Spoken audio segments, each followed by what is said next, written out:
Hello बच्चों, इस video lecture में आपको फिनॉल से रिलेटेड कन्वर्जन कराने वाला हूँ। इससे पहले हम लोगों ने हेलोरीन और हेलो एल्कीन्स की कन्वर्जन की थी और हमारी कन्वर्जन सीरीज का सेकंड पार्ट है ये वाला। तो अगर आपने पहला पार्ट नहीं देखा तो प्लीज़ उसे जरूर देखें। इस वीडियो के डिस्क्रिप्शन बॉक्स में उसका लिंक दिया है, जरूर देखें। देखिए, इस वीडियो की ये रही पहली कन्वर्जन, ध्यान से देखें। फर्स्ट कन्वर्जन को ध्यान से देखें। लिखा हुआ है कि हमें फिनॉल से पैराबेंजोक्विनोन बनाना है। फिनॉल से पैराबेंजोक्विनोन, तो भाई फिनॉल तो ऐसे कुछ लिखा जाता है, ध्यान से देखो। फिनॉल तो कुछ इस तरीके से लिखा जाता है। पैराबेंजोक्विनोन, भाई ये आप थोड़ा सा ध्यान रखिए इसे। पैराबेंजोक्विनोन का जो स्ट्रक्चर होता है बच्चों, वो इस तरीके से होता है, पैराबेंजोक्विनोन। ये आप ध्यान रखिएगा इसको, ठीक है। और अब फिनॉल से इसको बनाने का एक एनसीईआरटी में डायरेक्ट मेथड दिया हुआ है। सो उसी डायरेक्ट मेथड को यूज करेंगे। इस कन्वर्जन में कोई मल्टीपल स्टेप यूज करने की जरूरत नहीं है, डायरेक्ट सोडियम, ये देखिए, sodium dichromate in presence of sulphuric acid, इसको यूज करते हैं। एक अच्छा ऑक्सीडाइजिंग एजेंट है। इनिशियली देखो, पहले ही इसमें देखो हमें डायरेक्ट कन्वर्जन करनी है, तो आपका ये कन्वर्जन वाला पूरा पार्ट हुआ। लेकिन मैं आपको बता देता हूँ कि कन्वर्जन का जो तरीका है वो कुछ इस तरीके से। पहले इस रिएक्शन में बनता है ये आपका ये क्विनॉल बनता है, क्विनॉल, ठीक है। 2 बार बेंजीन पे 2 बार OH एक दूसरे के पैरा पोजीशन पे लगा होता है। फिर फर्दर ये ऑक्सीडाइज हो करके आपको क्या देता है, पैराबेंजोक्विनोन, ठीक है बच्चों। तो इस तरीके से ये फर्स्ट कन्वर्जन आपकी हुई। अब बात करते हैं सेकंड कन्वर्जन। ये रही बच्चों आपकी सेकंड कन्वर्जन। ध्यान से देखिए क्या लिखा हुआ है। फिनॉल को बदलना है 2,4,6 ट्राइब्रोमोफिनॉल में। तो फिर से देखिए, फिनॉल को बदलना है, फिनॉल को चेंज करना है 2,4,6 ट्राइब्रोमोफिनॉल में। 2,4,6 यानी कि 3 जगहों पर ब्रोमीन लगा हुआ है। तो अब यहाँ पे हमें कोई ऐसा स्टेप यूज, मतलब कोई ऐसा मेथड यूज करना पड़ेगा जिसमें 3 बार ब्रोमीन आकर के, मतलब एक ही बेंजीन रिंग पे लगे, एक ही बेंजीन रिंग पे 3 टाइम्स लगे। तो इसके लिए आप सबको याद होगा कि भाई इसके 2 केसेस हैं। एक तो ब्रोमिनेशन एक्वस मीडियम में किया जाए, ब्रोमिनेशन ब्रोमीन वाटर यूज करके किया जाए, और एक होता है ब्रोमिनेशन एक नॉन पोलर मीडियम को यूज करके किया जाए, जैसे CH2। तो आपको मैं बताऊं, अगर ब्रोमिनेशन वाटर वाला करते हो तो उसमें क्या होता है कि 3 ट्राइब्रोमो सब्स्टिट्यूटेड प्रोडक्ट मिलेगा आपको, ट्राइब्रोमो। लेकिन अगर आप नॉन पोलर मीडियम में करते हो तो उस केस में आपको मिलता है एक ऑर्थो वाला प्रोडक्ट और एक मिलता है आपको पैरा वाला प्रोडक्ट। तो अब आप देख लीजिए कि हमें कौन सा वाला मेथड यूज करना था। ऑफकोर्स हमें ब्रोमीन वाटर से डायरेक्टली ट्रीट करना था। हाँ, अगर हमें ऑर्थो या पैरा से पैरा ब्रोमो सब्स्टिट्यूटेड फिनॉल बनाना होता तो हम ये नीचे वाला पार्ट यूज करते। ठीक है बच्चों, ये हुई कन्वर्जन। चलिए नेक्स्ट कन्वर्जन पे जाओ। ये रही आपकी नेक्स्ट कन्वर्जन, जिसमें आपको क्या बनाना है, फिनॉल को बदलना है। किसमें फिनॉल को बदलना है? यस, पिक्रिक एसिड में बदलना है। तो पिक्रिक एसिड में बदलने के लिए सबसे पहले पिक्रिक एसिड का फॉर्मूला लिखो। तो भाई पिक्रिक एसिड कैसे लिखते हैं, ये रहा पिक्रिक एसिड, ये इस तरीके से, ठीक। तो अब कोई ऐसी रिएक्शन है क्या जिसमें डायरेक्टली 3 बार NO2 आके जुड़ जाए?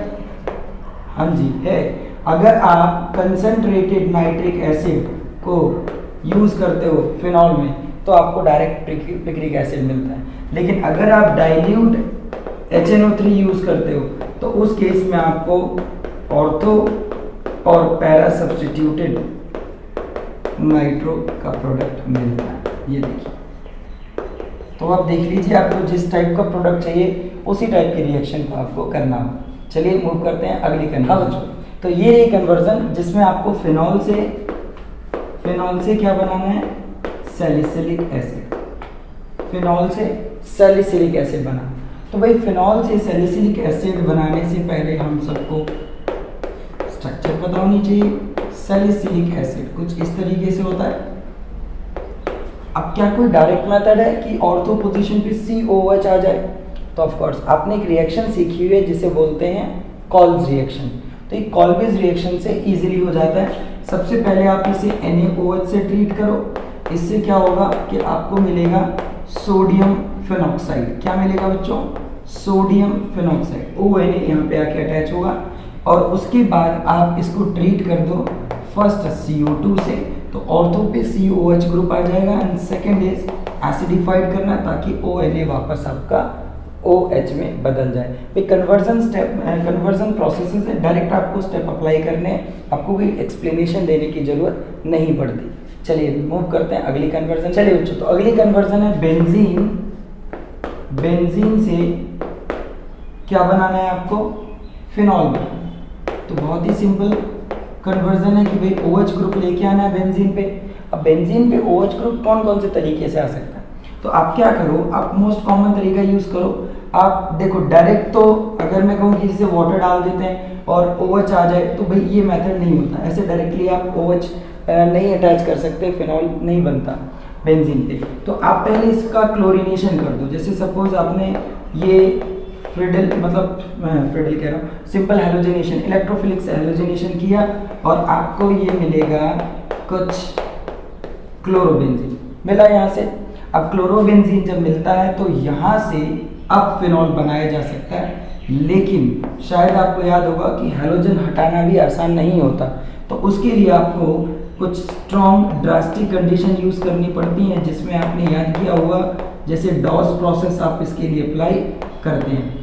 तो यहाँ पे क्या होगा आपका, ये ONA में बदलता है पहले फिनॉक्साइड में, एंड देन आपको याद होगा कि अब आप एसिडिफाइड करें तो आपको फिनॉल देखने को मिलेगा। तो ये है आपका कि बेंजीन से आप फिनॉल कैसे बना।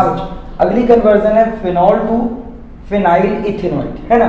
तो फिनॉल टू फिनाइल इथेनॉइड, सबसे पहले फिर से फिनॉल का स्ट्रक्चर हम सबको याद है ही। फिनाइल इथेनॉइड कैसे लिखेंगे भाई? आपको बताया जाए तो फिनाइल इथेनॉइड की स्ट्रक्चर भैया कुछ ऐसी होती है। एक एस्टर है, ये एक एस्टर है और ये रहा इसका स्ट्रक्चर, ठीक है। मतलब इस फॉर्मेट में इसलिए लिखा है ताकि आपको, जैसे इथेनॉइक एसिड पता है, ऐसा होता है ना इथेनॉइक एसिड, तो इथेनॉइड मतलब एस्टर है। तो यहाँ पर आपका जो है ये H की जगह क्या लगा देना, आप बेंजीन लगा देना, मतलब फिनाइल रिंग लगा देना।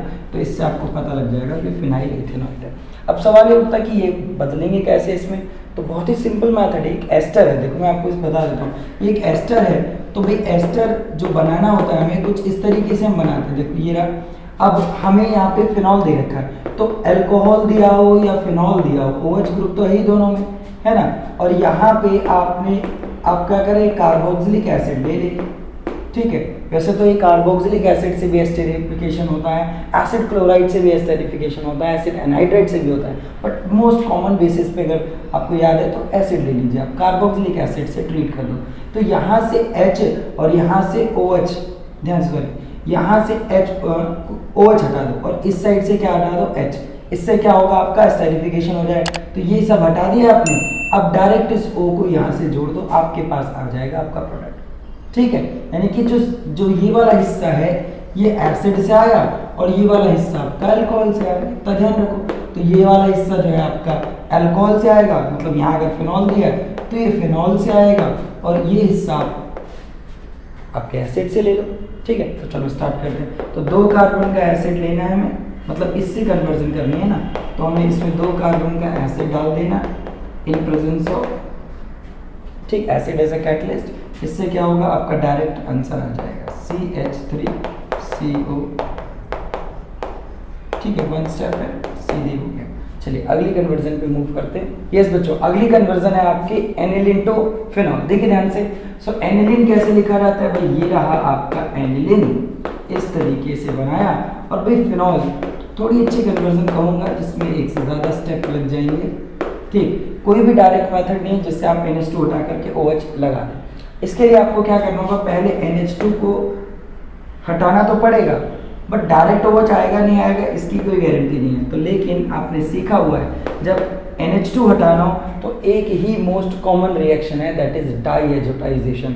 तो डाईएजोटाइजेशन सबसे पहले करते हैं और NaNO2 HCl ऐड करते हैं, ठीक, इतने लोअर टेम्परेचर पे। तो इससे क्या बनेगा, डाइजोनियम सॉल्ट। अब आप बना सकते हो, अब सीधे ही ये इसमें बदल सकते हो आप। और आपको याद होगा गर्म पानी ऐड करते हैं, यस, वार्म वाटर ऐड करने से सीधे ही N2Cl यहाँ से आपका सब्स्टिट्यूट होता है और OH आके अटैच होता है। तो चलिए अगली कन्वर्जन करते हैं। चलिए बच्चों, ये रही हमारी अगली कन्वर्जन। फिनॉल से हमें बनाना है टॉल्यूम। फिनॉल है और इससे हमें बनाना है टॉल्यूम। ठीक, तो समझते हैं कैसे बनती है। हाँ, तो देखो अभी OH हटा करके CH3 लगाना है, तो कोई डायरेक्ट मेथड है नहीं, तो भाई OH को हटाना तो पड़ेगा, ये तो पक्की बात है। तो भाई CH3 उसी स्टेप पे तो नहीं आ सकता, लेकिन किसी स्टेप में तो आएगा। ठीक, सो जिंक डस्ट आप ऐड करें और ये सीधा ही बेंजीन में बदल जाता है। अब बेंजीन के ऊपर आपको पता है क्या करना होता है। यस, आप यहाँ पे फ्रिडल-क्राफ्ट एल्काइलेशन करना है। ठीक है, जहाँ भी आप AlCl3 यूज़ करें, ये इलेक्ट्रोफिलिक सब्स्टिट्यूशन रिएक्शन में वहाँ एड्रेस जरूर लिख दें। ठीक है, तो ये आपका हुआ पूरा कन्वर्जन। अगली कन्वर्जन बच्चों ये रही आपके सामने, फिनॉल से बेंजल्डिहाइड बनाना। भाई फिनॉल से बेंजल्डिहाइड ये लो और भी आसान। अभी जो आपने कन्वर्जन की थी वहीं से आपको हिंट मिल जाएगा। बेंजल्डिहाइड कई अलग अलग तरीके हैं इसको बनाने के। ठीक है, तो जैसे फिनॉल का OH ग्रुप तो हटाना ही पड़ेगा, जो कि हमें पता कैसे हटेगा, जिंक डस्ट से हटेगा। तो ये इस तरीके से आपका बेंजीन आ गया। अब बेंजल्डिहाइड बनाने के अलग अलग तरीके हैं। वैसे तो अगर सिंपलेस्ट मेथड्स में बोलें, स्टेप जिसमें कम से कम हो, तो आप डायरेक्ट यूज़ कर लो फिर एक नेम रिएक्शन। आप डायरेक्ट यूज़ कर लो एक नेम रिएक्शन, और वो नेम रिएक्शन आप समझ गए होंगे कौन सी है। कौन सी है भाई, कौन सी, जल्दी बताओ।